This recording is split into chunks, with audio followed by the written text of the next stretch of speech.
Welcome to HBCU Corner. Right now we have University of Maryland Eastern Shore basketball coach Jason Crafton. What's up, Jason? What's up, Coach Crafton? And welcome to the urban sports scene. Well, welcome back to the urban sports scene.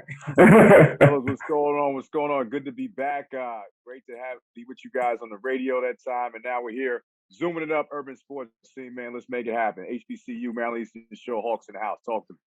Absolutely. Hey, we appreciate you representing. So, Coach, you're about our age. We're a little older, and we've had a lot of students on lately, student athletes, I should say. And it's a little easier to have fun with them. We do the icebreaker. So we try and do something age appropriate. But I'm gonna say this real quick. Right now, of course, on the urban sports scene, we're focusing on HBCUs, right? But prior to that, we were looking at DC area basketball. I was born in DC. I've raised in the DMV. And Wole, same thing. I'm assuming you was born in DMV. Don't do that. Providence Hospital, Washington, D.C. There you go. Thought you might have been born in the motherland. But listen, here's the thing. We started the DC basketball series because of the Kevin Durant documentary, right? And on that documentary, they were talking about how Kareem and Powell Memorial, well, Luau Center at the time, Powell Memorial came up. They had been on this crazy winning streak, and they took an L to the MEAC.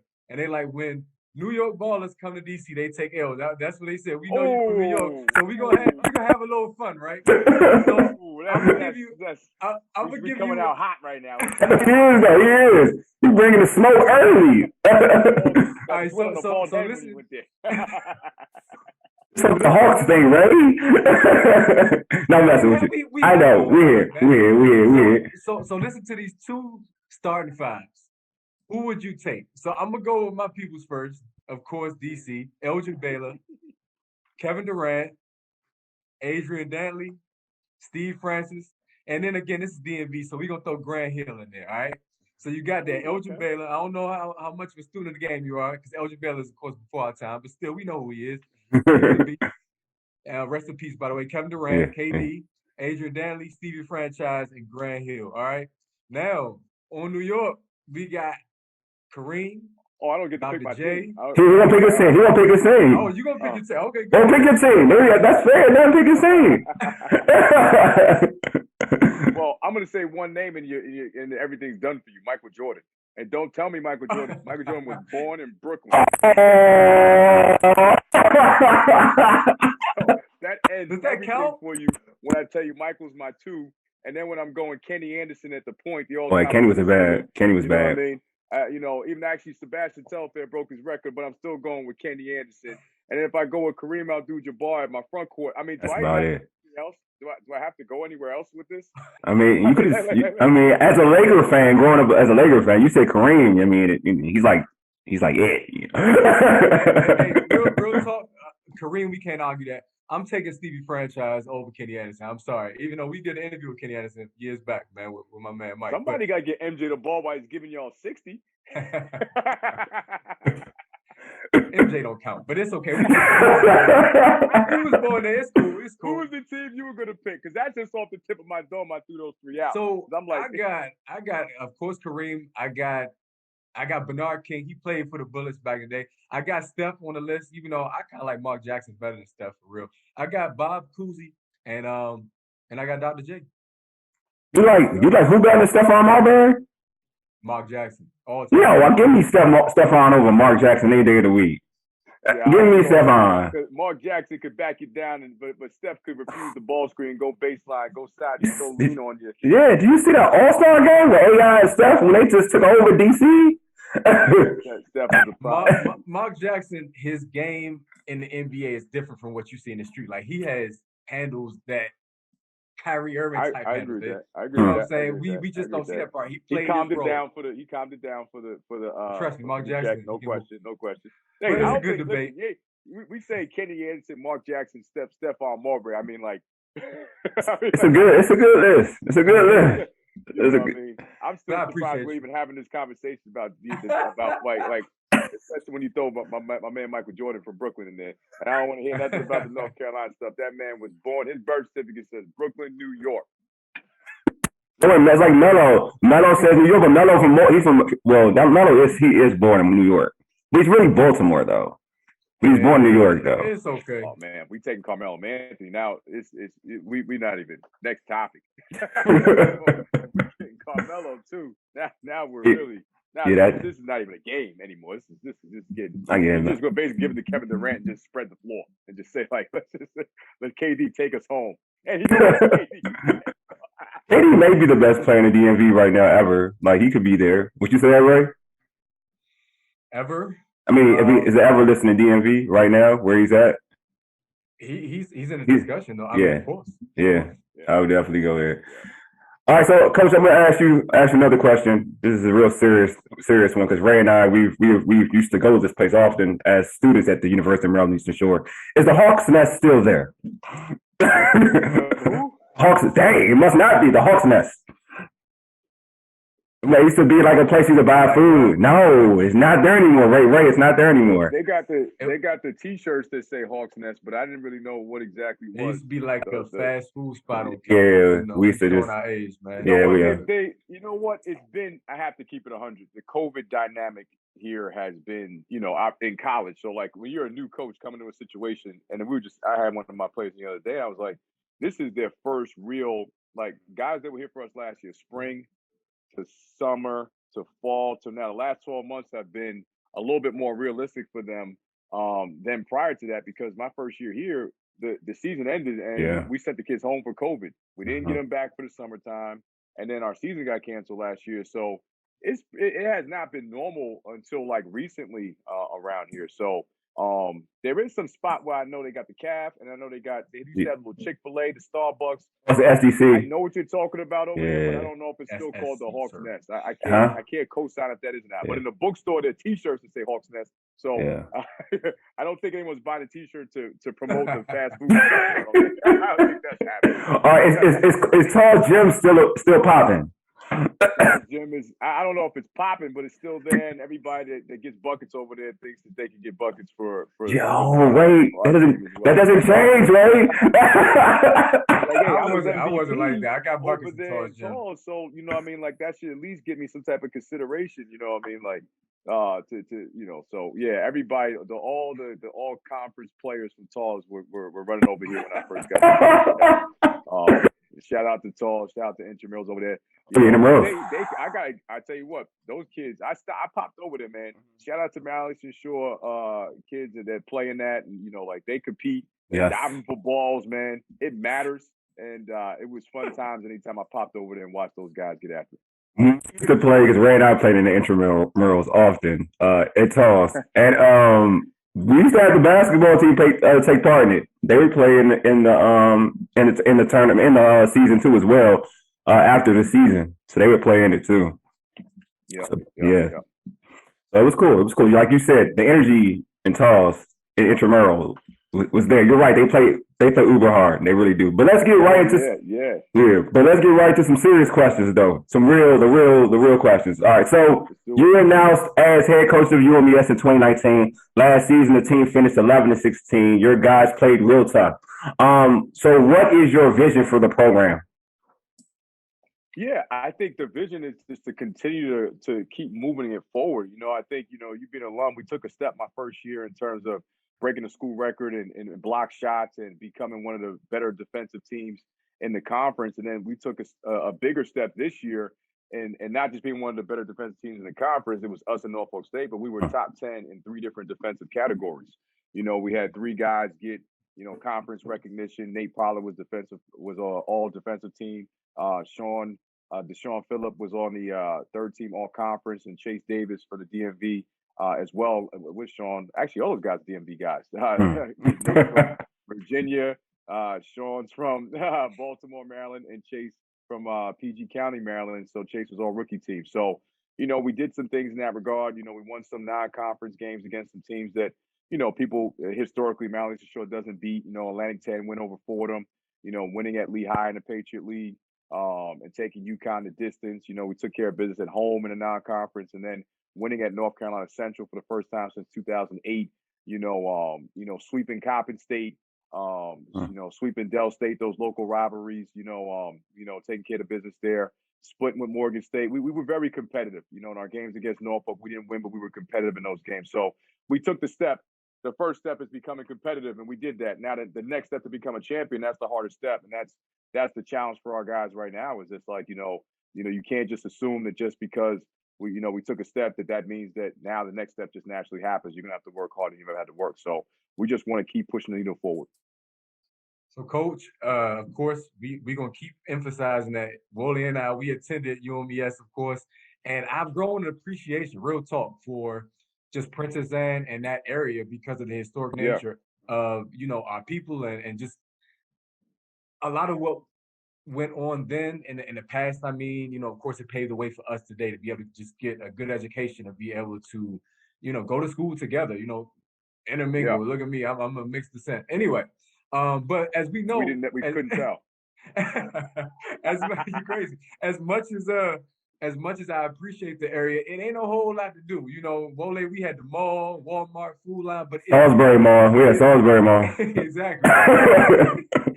If you make this program a winner, do you understand the attraction that's going to be for the people who live there and the alumni? Like, it's going to be crazy. What's your thoughts about just engaging the alumni and also just, growing the brand to where a lot of people want to come and see UMES basketball? Yeah, I think that's. I mean, you hit on some big time points outside of your resemblance to Al B. Shore. Yeah, taking me back to '90s R&B. But hey, we still winning, bro. We still winning. The bar is all day. You ain't winning, go ahead. But no, I mean, I was telling my staff this the other day. When you're in the season, you don't feel it as much, like because you're playing, you're traveling, and our guys, we embrace going on the road and traveling and getting a chance to see different places and see different things. But at the same time, when the basketball season's over and the ripping and running around, then you really settle in and see like, hey, you are kind of out here a little bit. It is a little bit country, and so what I always say is to be successful as a basketball player and a team at Maryland Eastern Shore, like you got to have guys that really are about that work. You got to be about that work. You got to be about ball.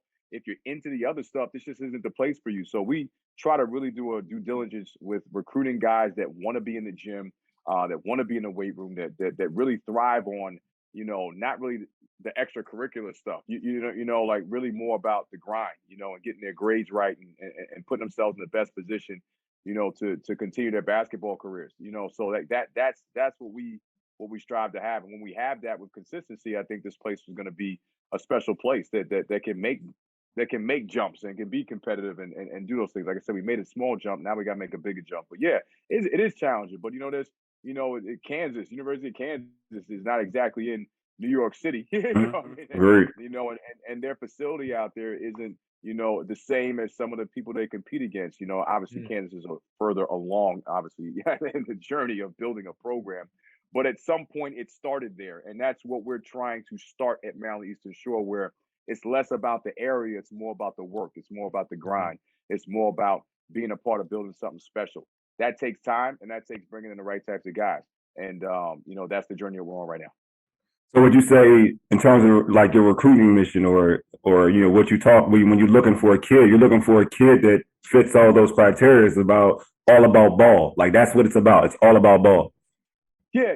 And education, of course. Education, of course, yeah, but the conversations are, ball, the academics the ball, what I mean? Like the family atmosphere with your teammates, being a part of, the community here, being an HBCU, the dynamics of that, all those things are the talking points. If it goes outside of that into, your desire to want to party and do those things, like, let's just keep it real. If that's where you're at anyway, if you're in a location where that's at, a paramount, then you're going to struggle because you're looking for the wrong things anyway. So, I look at it as a positive that we don't have, the direct access to that. You got to kind of, get in the car and drive to find it a little bit. I think it puts us in a position, most parents, families, like I said, if you're real about this game and you're real about being successful, you're real about getting a degree, then you're going to really be excited about what we have to offer. If you're into those other things, and this just ain't the spot for you, and that's okay. The quicker we get to checking a guy, crossing a guy off, there's the next guy that, you can check the box and say, this is for. So there's always the next player. Those are the types of guys that we want in our program. How's the recruiting process going for you so far? You know what? Recruiting has changed now. So it's so dynamic with the portal and everything like that, and the the volume of just transfers that are out there. So, and to stay competitive, you got to get the right mix. You know, some people are all transfer driven. For us, we're just about getting the right players at the right time that fit what we're trying to build here. Guys that are blue collar, they play hard, they want to play defense, they care about their academics. They buy into what we're trying to build here in this one-way culture. When we say one way, it's like combining our family atmosphere with our tenaciousness, which is our edge.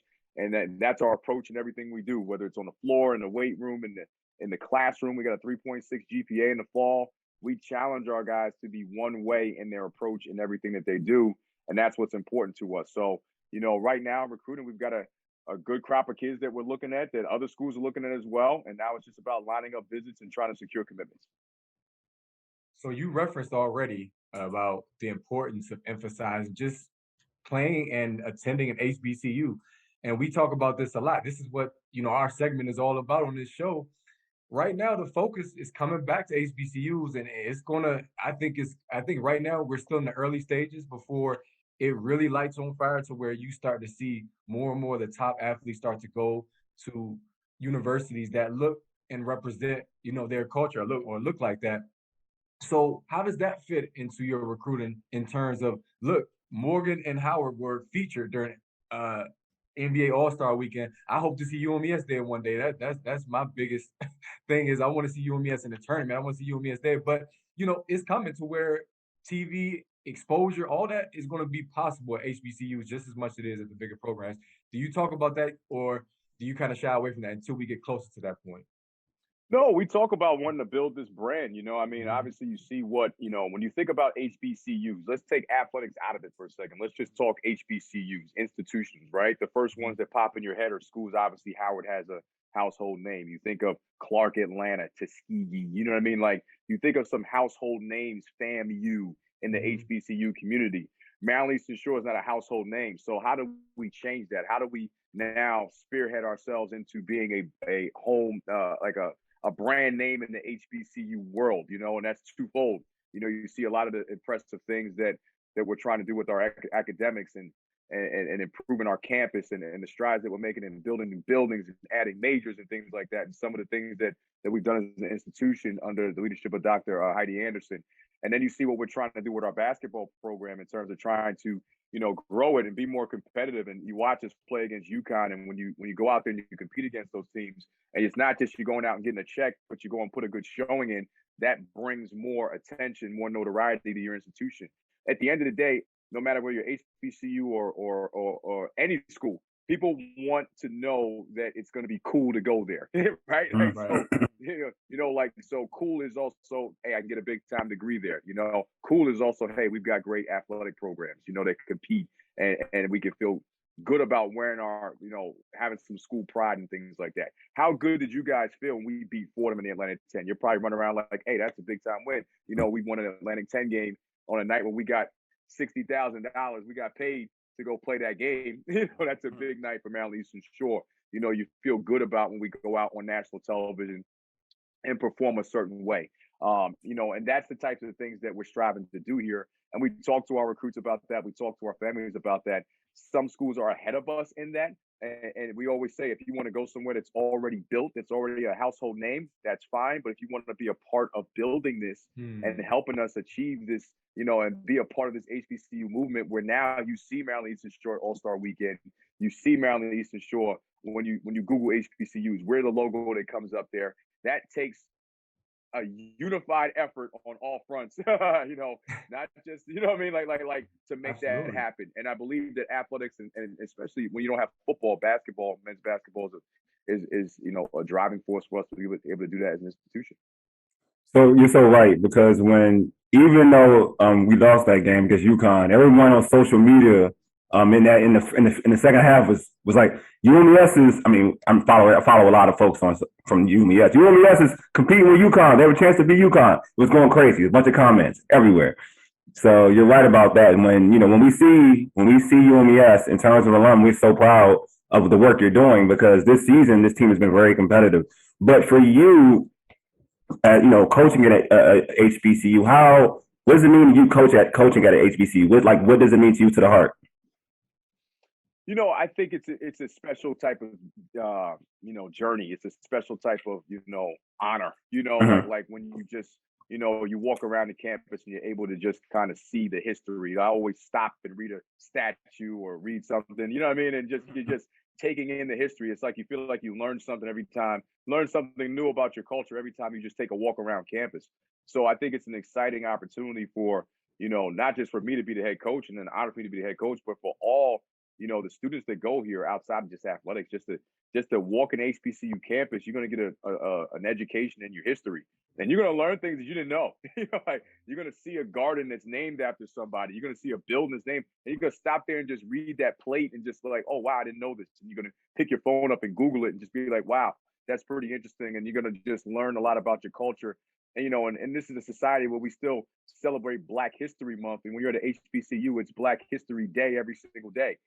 So that's an exciting journey, and that's something I take a lot of pride in being a part of, along with being able to be real with my student athletes about not just the movement for HBCUs, but our culture as we continue to push our culture forward and putting young Black males in opportunities to go out into the world and be more prepared academically, more prepared professionally. To be able to not just play basketball, to be able to get on a Zoom call, look somebody in the eye, pull your pants up, be able to put a resume together, be early, stay late, and do the types of things that are be required of you to beat out people that are coming from, perceived higher level Ivy League institutions or things like that, and to be able to show them that you got just as good an education and you're going to be able to put in even more work to be able to secure success and outwork those people. So that's really what I really embrace and accept as a responsibility in this role. I appreciate that. And I feel like HBCUs as a whole, man, together, it's a movement. Like when we were in school, Hampton, they upset Iowa State in the first round of the NCAA tournament. And we were pulling for them because, again, this is MEAC. It's again, I think at the end of the day, we all have the same goal, and right now it's moving in the right direction and at such a rapid pace, I feel like.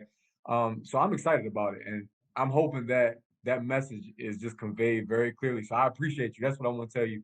Just for all that you're doing, and of course, backing up your words with action, man. That's the most important thing. Because a lot of coaches and recruiters, they can say certain things, but then so many kids, they're damaged because, some adults have failed them because they're not living up to their standards, man. So not just what you're doing personally, but again, just for the movement, this HBCU movement, man. No, I appreciate that. And you guys are part of it as well. Just even having me on the show. I appreciate you guys because we're all in this together. Without, there's no me without you. So, I mean, like we're all, you guys doing this and not just for my institution, but for all the institutions that you're interviewing and just providing a platform for coaches to come out here and speak about their schools and, get the brand out there, so salute to you guys and we appreciate you as well. Thank you so much. So before we let you go, is there anything you would like to add? Because I know you got Mamba mentality because I see that sign in the back and I've been staring at it. And that's a mentality that I respect. But is there anything that you want to add?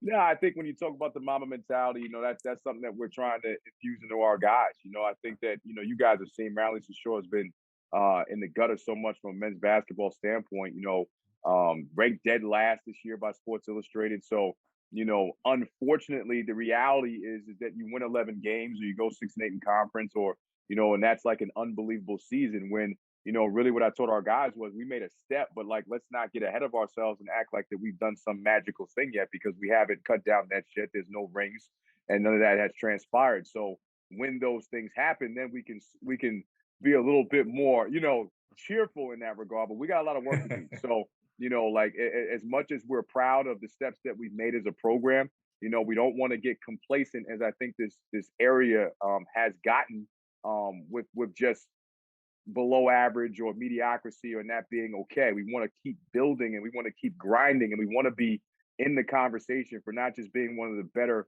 programs in the MEAC, but being one of the better HBCUs nationally. That takes time. That's the journey that we're on. And we want to be on this podcast with you guys a year from now, 2 years from now, and continue talking about the progression and not being at a stalemate. Oh, definitely. Oh, I dig that. Well, Coach, man, thanks for being on HBCU Corner with the Urban Sports Thing. We appreciate it. Appreciate you guys. I'm coming back, Coach. You bringing me back.